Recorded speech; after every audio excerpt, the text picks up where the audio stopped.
আসসালামু আলাইকুম। আজকে আমি চলে যাচ্ছি ঢাকা। যোধপুর থেকে ট্রেনে উঠে চলে গেলাম ঢাকা।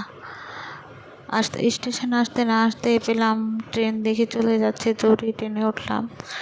এখন আছি ফার্মগেট, তেজগাঁ নেমে আমি ফার্মগেট 1 ঘন্টার মতন অপেক্ষা করছি। ট্রেন থেকে নামার পরে এত পরিমাণ বৃষ্টি, 1 ঘন্টার ভিতরে আমি কোনো গাড়ি পাইনি।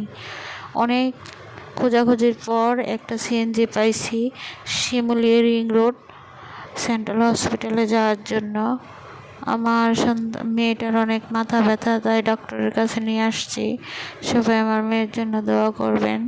সেন্ট্রাল হসপিটালে নিয়ে আসছি। এখানে আছে একটা চটপটি ফুচকার দোকান, মেয়েটাকে খাওয়ালাম। খাওয়িয়ে আমরা আবার রওনা হয়ে আসলাম কমলাপুর।